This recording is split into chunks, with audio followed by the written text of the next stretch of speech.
Consider the experience of a pioneer sister who was conducting a Bible study. And in the course of conducting the study, a woman walked into the house unannounced. She didn't ring the doorbell, didn't knock. And as it turned out, an acquaintance of the student, she walked right in, interrupted the Bible study, and in her hand was a book written by a man who at one time had associated with Jehovah's people.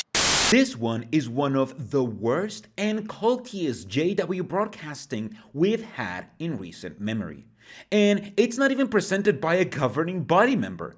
From telling people to be united in thought, to inviting inactive people back, and even a possible mention of crisis of conscience, you won't believe how culty this piece of propaganda is. So let's break it down. All of you have unity of mind, fellow feeling, brotherly affection, tender compassion, and humility. This is a recipe of 5 beautiful qualities that contribute to our spiritual success. How so? Let's discuss the ingredients.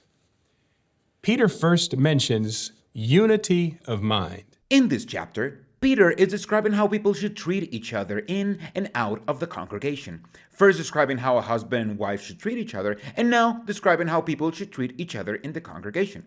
When Peter asks Christians to keep their unity of mind, he's reminding them that they are united by their common beliefs, regardless of people's differences. Back then, Christianism was a fairly new project, and there were a lot of different versions of it. So the leaders of Christianity kept appealing Christians to remain together, focusing on their common beliefs instead of letting themselves be fractured due to their own differences.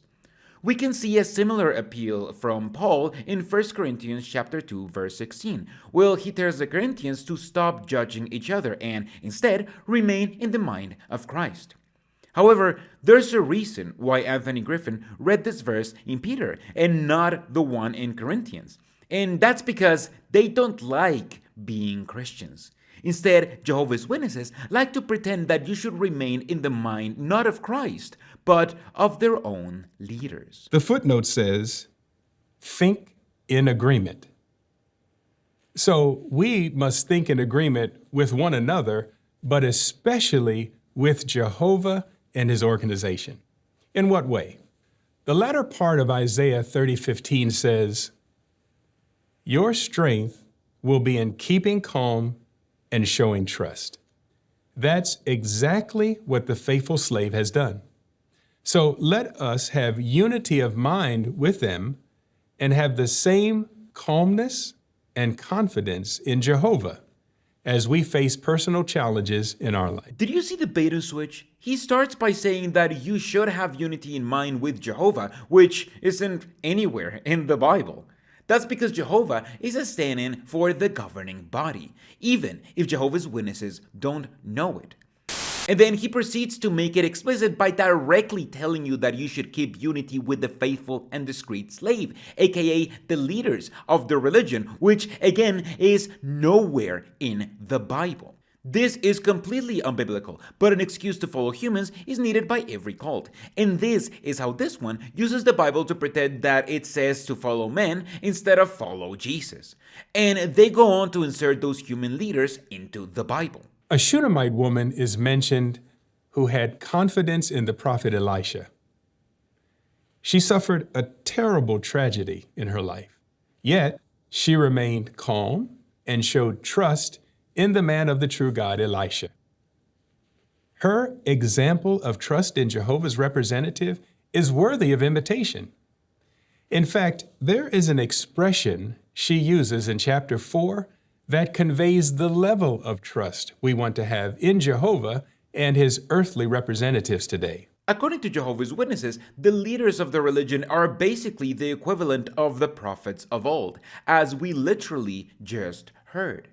That's how they make the equivalency of saying, just as this woman trusts this prophet with superpowers from God himself, you should trust men who have never shown any conclusive proof that God is backing them.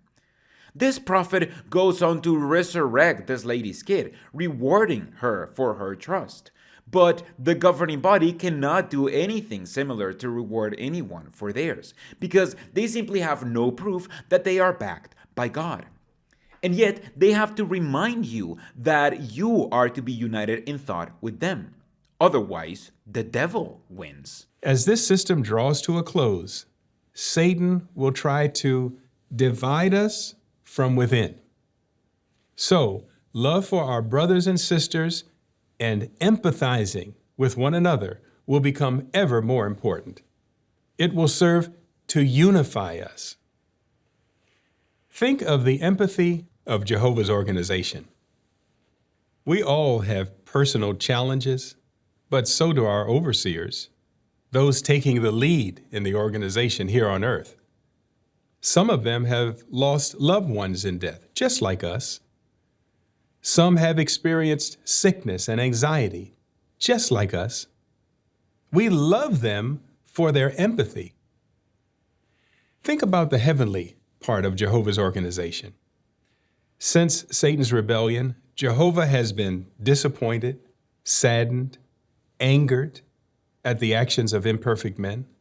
These are real feelings that our empathetic Heavenly Father possesses. This is nothing more than a ridiculous extrapolation to achieve the classic way in which Jehovah's Witnesses manipulate others, by telling them to compare themselves to others. Since this religion doesn't have any solutions, the next best thing they can offer is an excuse for you not to complain. And in this case, the excuse is, have you fell down? Well, Jehovah also feels down sometimes, and then looking at you with a smile, thinking they fixed something. The final quality highlighted in 1 Peter 3:8 is humility. Why do we need humility? Because we need to trust. Trust in Jehovah and his organization requires humility, not relying on our own strength or wisdom. Humility helps us to cope with whatever God permits. When we face anxiety and pressure in our life, we may yearn for immediate relief. But humility helps us to trust that Jehovah knows precisely when and how to act in our behalf. So we wait patiently. Jehovah always responds to our needs in his time and in his way. Humility helps us to admit that Jehovah's thoughts are vastly superior to our own. We recognize our limited discernment in comparison with Jehovah's all-encompassing perception. He sees things we do not discern, and thus we trust that his way of doing things is always best. So, as the Great Tribulation approaches, humbly trust in Jehovah and his organization. And now, Anthony proceeds to gaslight his audience by telling them that accepting whatever the governing body tells them is how they show their humility. So anyone who doesn't trust them is simply being proud and overbearing, closing up by reminding them that their life is on the line, because they have to obey if they want to make it past Armageddon. This is an extremely culty talk that displays a lot of the tools Jehovah's Witnesses use to control their followers: gaslighting, minimizing what they're going through by comparing them to other people, and twisting the Bible to pretend it says your mind should be united with whatever the governing body decides. And, like usual, they have fully indoctrinated people to tell you that only bad things can happen if you're not in this religion. At one point, 2 witnesses knocked on my door, and they showed me Psalm 83:18. God's name is Jehovah. They offered a Bible study, but my study only lasted 2 to 3 weeks. We got a car, we started going to parties, starting to smoke, have drugs, getting drunk. We did all these things that really tore our marriage apart. We thought moving away from our town and our old associates would help. It was worse than ever. Baseball was more important to me than even my wife. I had a real problem with headship. There were times when I felt like I was smarter than him. So I felt like I could make a better decision than he could make. In time, Jana left me for another person, and that's what really hurt me. Jana had a hard time with drugs and so forth. That's when I got custody of the kids.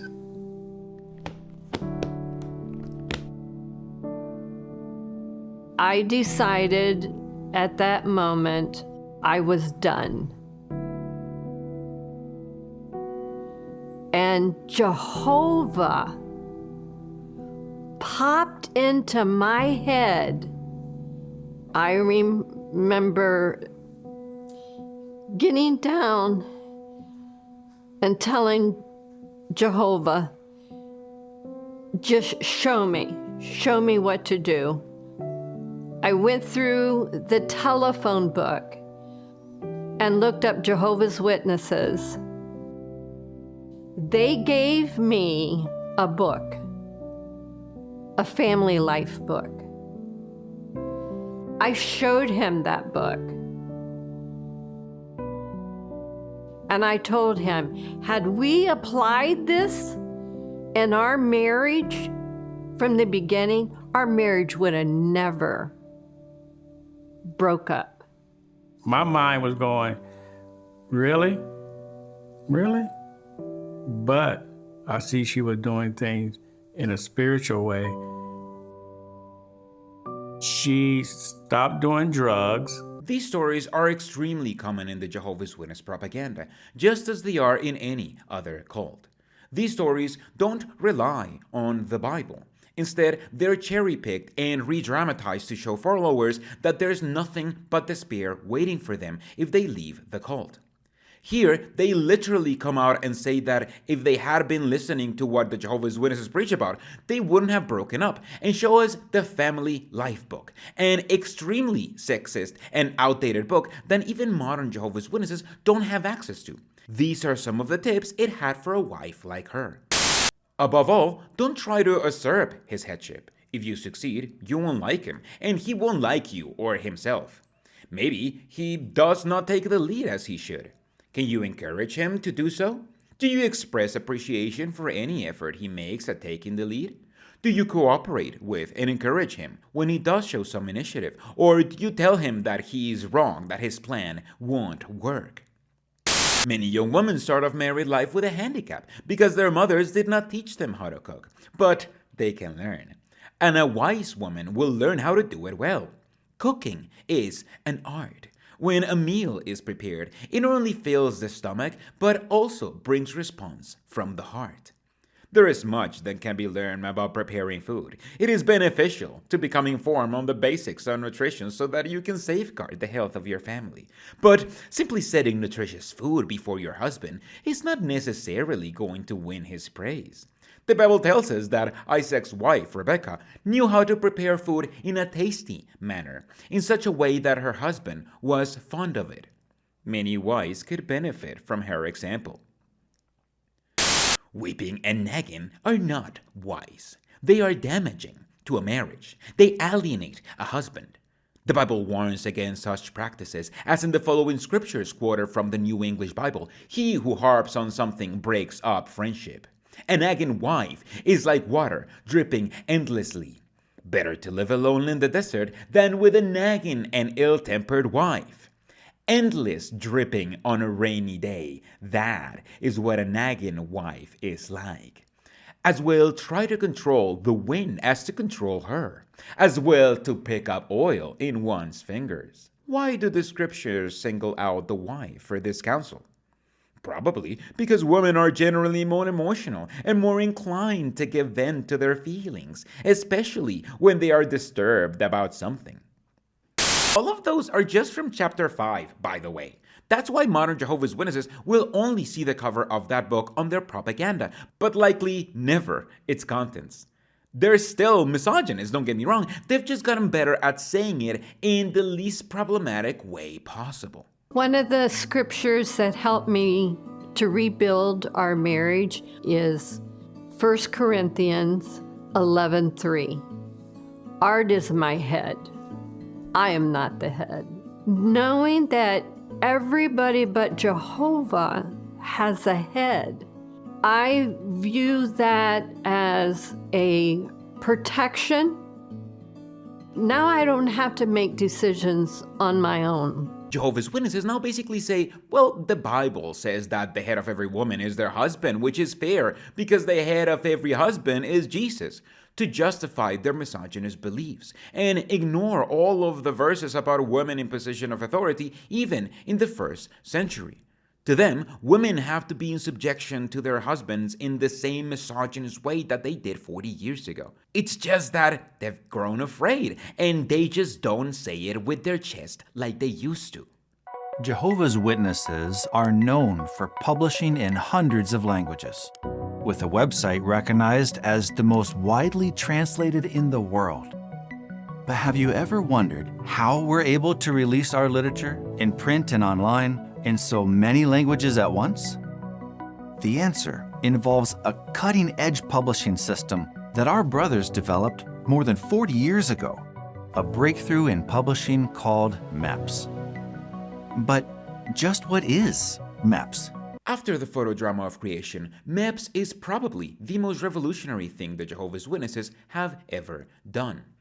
Unfortunately, this amazing advancement in computational technology was only made for Jehovah's Witnesses, and as far as I know, no one outside the religion ever used it, rendering this advancement null in the history of mankind. It took months for a single magazine to be translated from English, typeset, and printed. For books, it could take years. The days of hot metal were quickly ending. The printing industry began adopting the use of photo typesetting and offset presses. It was time to modernize operations at Bethel and make the transition to computers. But the brothers faced a unique challenge. At this point, we were already printing literature in 167 languages. So we needed a solution that could handle all those languages and more. And not one of the commercially available systems could do that. So in 1979, a group of brothers and sisters were called to Watchtower Farms in Wallkill, New York, to develop a multi-language electronic photo typesetting system, or MEPS. So we got to work on building MEPS. Some brothers and sisters concentrated on the hardware, the actual circuitry. Other brothers concentrated on the screen itself and building that. And then others of us concentrated on the software, the operating system, you might say. The MEPS team designed and built almost everything: computers, keyboards, screens, and software. They had to. Personal computers with the power needed still weren't available, and wouldn't be for another few years. Another massive part of the project involved creating the fonts, the individual letters used to make up the pages of text.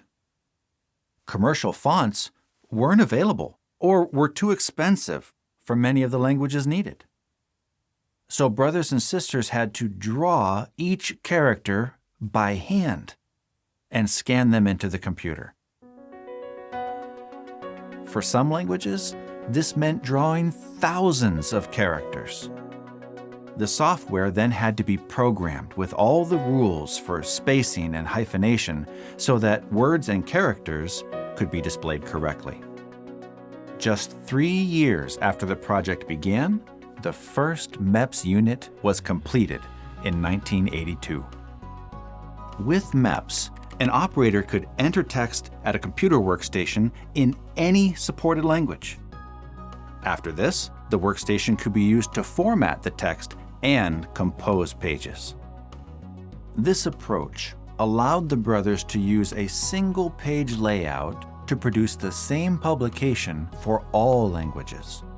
The final pages were then rendered on photographic paper, transferred to film, and used to make printing plates. MEPS didn't do the translation itself.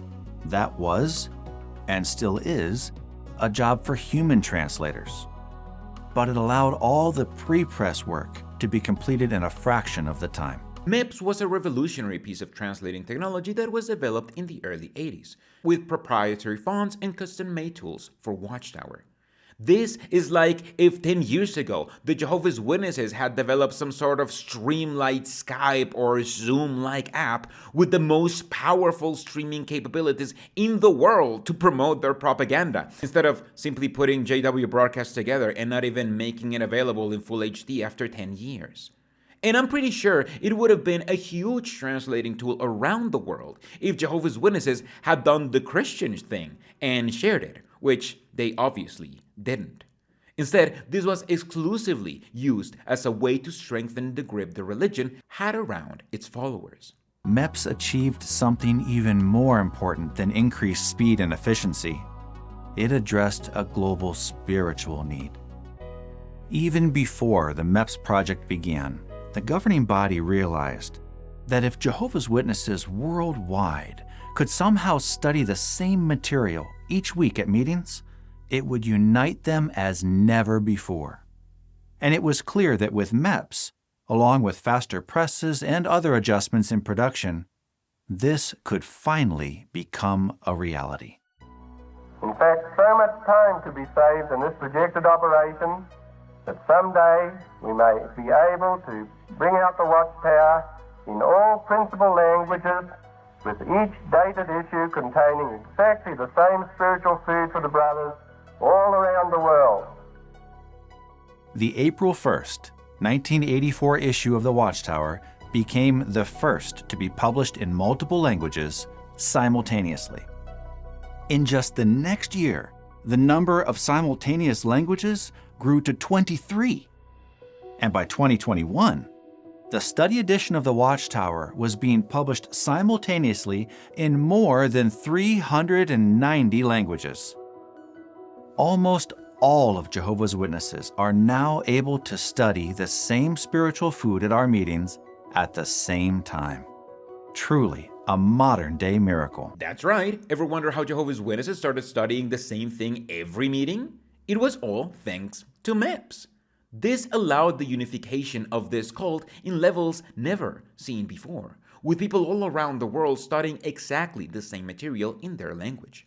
That's also why Watchtowers are studied a couple of months after they're dated, to allow the whole translating process to take place.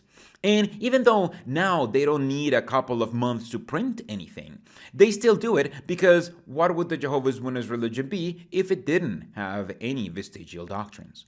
Today, MEPS does a lot more than typesetting. It's grown to become a full set of publishing tools. MEPS programming paved the way for Watchtower Library on CD-ROM and contributed to the development of the JW Library app. In fact, the MEPS acronym now stands for Multi-Language Electronic Publishing System because it drives our publishing both in print and online. In the end, the story of MEPS is more than a story of technology. It's one of love. Love moved the governing body to seek better ways to provide spiritual food to people of every tribe and tongue. And obviously, the credit goes not to the Bethelites who created and keep updating this once revolutionary tool, but to the governing body, because this religion is shifting from being a publishing company to a personality cult.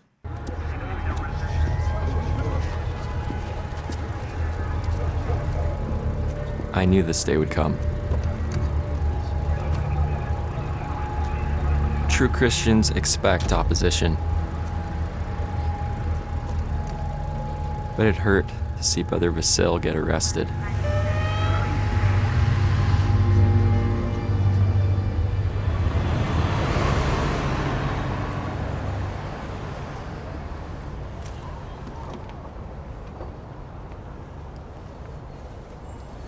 After what happened,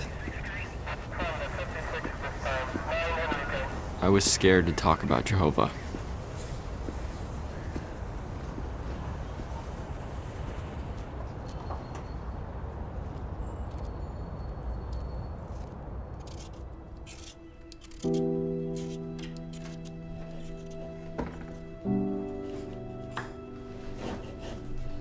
Marcos has been looking for work for months.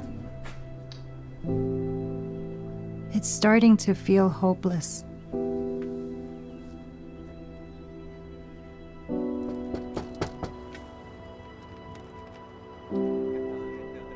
I appreciate that he supports me in the pioneer ministry. But shouldn't he focus on finding work?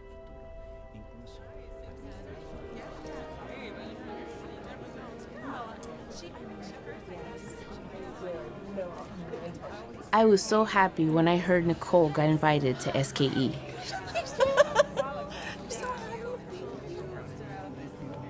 But as I kept thinking about it, I started to feel empty, disappointed. Others seem to get so many privileges.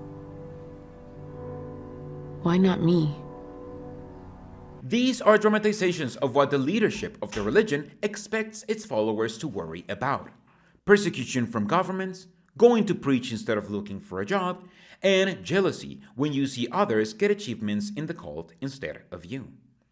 These are supposed to reflect the reality of being a Jehovah's Witness, but they actually reflect the things that you are supposed to be worried about if you are a good Jehovah's Witness. If you are a good Jehovah's Witness, you should worry about persecution and about not achieving as much as others after being told to compare yourself to others. And these problems, like every problem in the cult, have one solution: putting the cult first. I can imitate John the Baptist and endure with hope.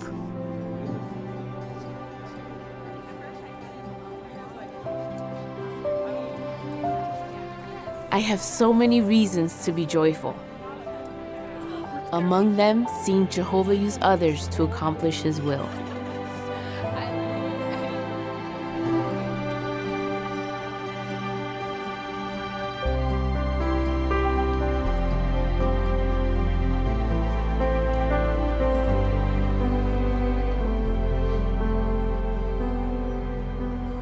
People need to learn about Jehovah. Like John, I can have courage, no matter what adversity I may face.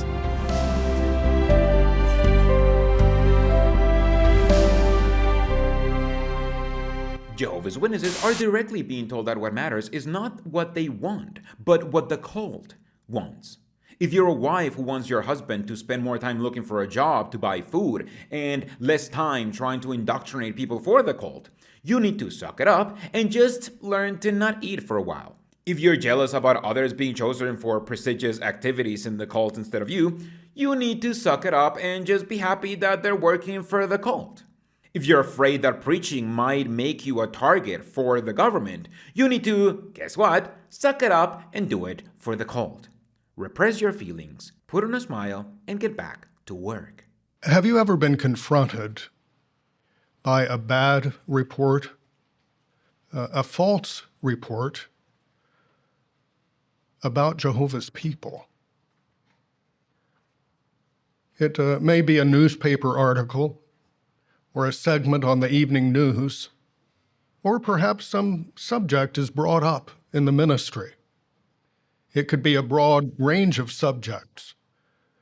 Our neutral stand, our stand on blood, our adherence to Jehovah's elevated moral standards and appreciation for the sanctity of marriage, or our insistence on keeping the congregation clean by disfellowshipping unrepentant wrongdoers. But whatever the subject, there are some commonalities. Such reports are often characterized by distortions, inaccuracies, and sometimes outright falsehood. And inevitably, They're presented with certainty and surety as though they were fact. This is Seth Hyatt, Watchtower breathiest speaker, who is here to tell Jehovah's Witnesses why they shouldn't listen to negative reports about their religion. And his narrative is the same tired narrative Jehovah's Witnesses use. If it's negative, then it's a lie. He even outright hints at it in his introduction. Bad report, a false report about Jehovah's people. This is obviously nothing more than a false equivalence, but it's what he says next that I found the most interesting. Consider the experience of a pioneer sister who was conducting a Bible study. And in the course of conducting the study, a woman walked into the house unannounced. She didn't ring the doorbell, didn't knock. And as it turned out, an acquaintance of the student. She walked right in, interrupted the Bible study, and in her hand was a book written by a man who at one time had associated with Jehovah's people. The woman said to the student, "You need to read this book." Well, an interesting conversation ensued, and our sister found herself in the position of being cast in the role of a deceiver. How did she handle that situation? And how did the Bible student respond? This is, as far as I know, the closest they have ever gotten to point out what kind of evidence is out there against Jehovah's Witnesses. Usually, they use the vague, negative reports to describe anything that they consider to be apostate and slanderous. But here, Seth Hyatt is letting Jehovah's Witnesses know that there's a book out there written by a former member of the religion. I assume he's referring to Crisis of Conscience from Raymond Franz, who wasn't just a former member of the religion, he was a former member of the governing body. But of course, Seth would never say that part, because then many Jehovah's Witnesses would inevitably read the book and wake up. Instead, Seth has an interesting strategy. As I've mentioned before, one of the few indoctrination strategies that Jehovah's Witnesses have is to compare yourself to others in the religion and in the Bible. And Seth is about to tell Jehovah's Witnesses to compare themselves to God. When we are confronted with a negative report that does that to Jehovah's people, it's good to remember that Jehovah was the first target of such an attack. Look in your Bible at Genesis chapter 3. Beginning in verse 1. Now the serpent was the most cautious of all the wild animals of the field that Jehovah had made. So it said to the woman, "Did God really say that you must not eat from every tree of the garden?" Now we learn something about Satan's method. He didn't begin with a statement, he began with a question. And not just a question that was designed to sow seeds of doubt. Yes, you're hearing Seth right. He's telling Jehovah's Witnesses that when they hear valid arguments against their religion, they should remember that Satan lied about God in Genesis. And then he goes one step further by literally demonizing the concept of asking questions. Jehovah's Witnesses have to know that it's through questions that people wake up. I've maintained for a long time that most Jehovah's Witnesses are usually just one question away from waking up, and waking them up is just a matter of finding that question. In a last-ditch attempt, Seth demonizes questions, pointing out how Satan asked a question, so you shouldn't pay attention to anything that questions your beliefs, because that's Satan's style. And then he proceeds to outright give Jehovah's Witnesses thought-stopping techniques to block any question they may have. Jesus experienced similar attacks during his earthly ministry. And the Apostle Paul was labeled by his opposers as a deceiver. So when we're confronted with negative, false reports, we're not surprised. The question is, how will we respond? Have you ever considered some questions that Eve could have asked herself that would have helped her to make a good decision? Here's one.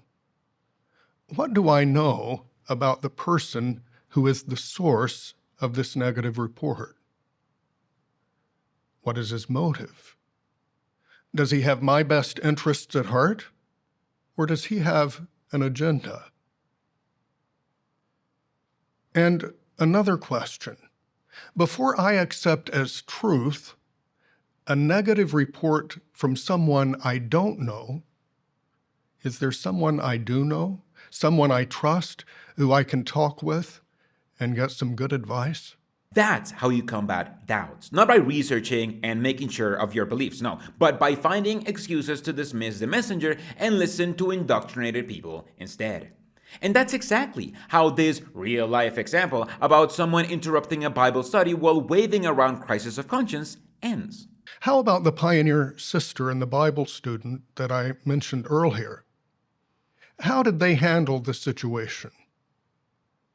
Well, the pioneer sister told us that she reflected on the fact that she was a guest in the Bible student's house, and so she felt it would be rude for her to interrupt the conversation, so she chose to say nothing. What did the Bible student do? Interestingly, she asked the woman, "Do you know the man who wrote that book?" No. Do you know his motive for writing? Why would he write such a book? Well, I know this lady who comes and studies the Bible with me, and I know her motive is good, so I don't think I need to read your book. But that lady didn't write the book that they're studying. This is such a bad false equivalence that even a child could pick it apart. The Bible student apparently questioned the person who wrote that book and their motives. Why can't she do the same with the book she's already studying with the Jehovah's Witnesses? Well, because you can actually look up who wrote Crisis of Conscience and read in his book his motives for writing it. But you can't look up who wrote Jehovah's Witnesses books, and their purpose for writing them are all the same, to indoctrinate people. And I feel this is why Jehovah's Witnesses end up waking up, because sooner or later they realize that their reasons for not looking up the other side simply make no sense. A few years after I got baptized, I moved to Germany, and during that time, unfortunately, I was disfellowshipped from the Christian congregation. I went to work in the North Sea, and I was so unhappy in this environment that when I was not working, I was drinking a lot. If I was not careful, I would end up doing myself some damage to my health. So I decided to move to Italy. Often when I was out riding my bike, and every time I passed the Kingdom Hall, I would ask the question, how am I going to return to Jehovah? I thought, well, Jehovah will never want me to come back. One Saturday morning, the doorbell went, and sure enough, it was two of Jehovah's Witnesses. I knew that Jehovah had sent these two witnesses, and Jehovah was saying, I still love you, you know. No matter what you have done, I still love you. And so for the next few months, I spent a lot of time thinking about that and accepting Jehovah's love. This is the experience of someone who was kicked out of the religion, but who still believed in it. Since he never deconstructed his beliefs, he never realized that the religion that had kicked him out was a cult. So he remained indoctrinated while he was disfellowshipped. And Jehovah's Witnesses are using his experience to attract back into the religion others who, like him, have been disfellowshipped but still believe. This experience by a man who, by the way, is never named, jumped out to me because this is kinda how I woke up. Even though I hadn't been disfellowshipped, I had stopped going to meetings for years after getting marked, and an elder approached me and invited me to go back to Jehovah. I, like this guy, took it as a sign to go back, but decided to start from the ground up, relearning my beliefs from the Bible directly. And it was this act of study that ended up waking me up and made me realize that my Jehovah's Witnesses beliefs had nothing to do with the Bible. But obviously, that's not what this unnamed guy did.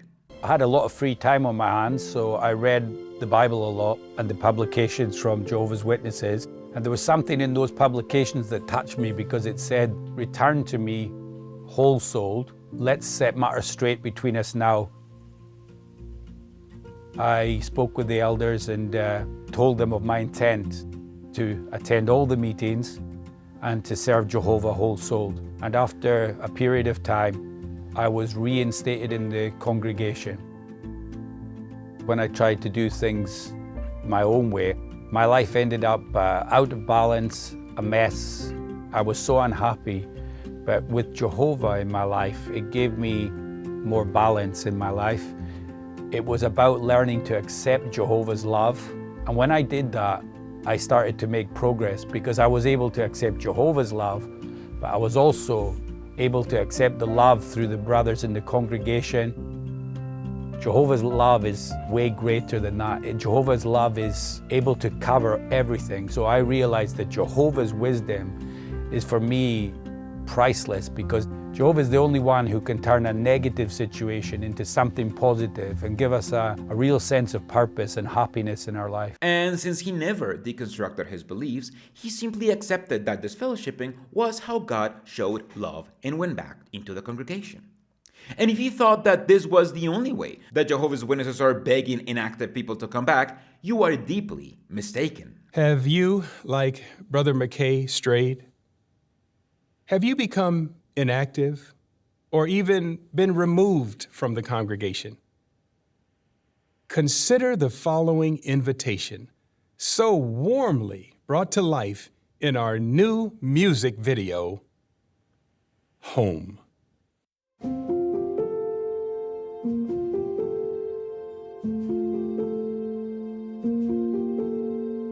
I can feel lost sometimes, like I'm drifting out to sea. When troubles in my life take me far from kingdom realities, but I'm never left in the lurch. Jehovah hears and sends out the search. He finds me, lifts me up in his arms. He carries me safely away from harm. He brings me back to his fold, my home, my family. I am never alone when I'm home.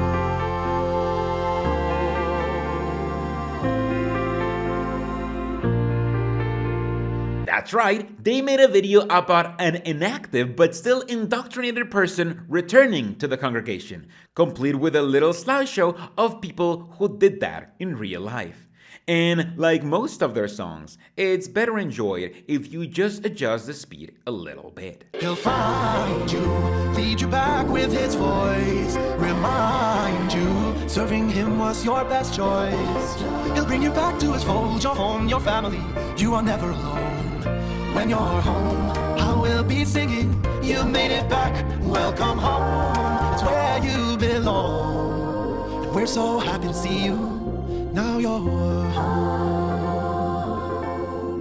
You are home.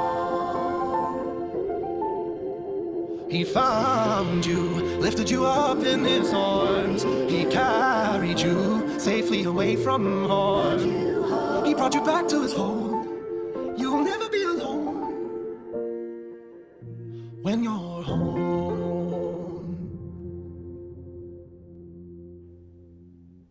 Home is with Jehovah and his people. Home is where we belong. If you've wandered, come home. It's kind of surreal to think I could have been there among these reactivated people if things had worked out just a little bit differently. And it's why I do what I do. Every single one of those people, to me, represents a missed opportunity for critical thinking to finish breaking them free from indoctrination. Indoctrination is a powerful thing that is hard to get rid of, which is why I spend most of my days researching and studying how this cult uses it to find better counters against it and help people gain the critical thinking skills that would keep them from being indoctrinated into this and any other cult. And after some stats and clips for poor people in Suriname watching Jehovah's Witnesses propaganda, this JW Broadcasting episode comes to an end. And I gotta say, from inviting everyone to be united in mind to warning against apostates and finishing up by asking POMIs to go back to the congregation, this was definitely one of the most overtly culty episodes we've gotten in JW Broadcasting. And it just goes on to show how the Jehovah's Witnesses are desperate to increase their numbers, but are unable to give good reasons to Jehovah's Witnesses to remain in their religion. Thank you so much to everyone, especially these guys over here who support me in this quest of documenting and countering Jehovah's Witness propaganda, a quest that doesn't make money, but I feel is extremely important. And who knows, I might end up going back to the meetings and filming how everything goes now that they're inviting me to go back.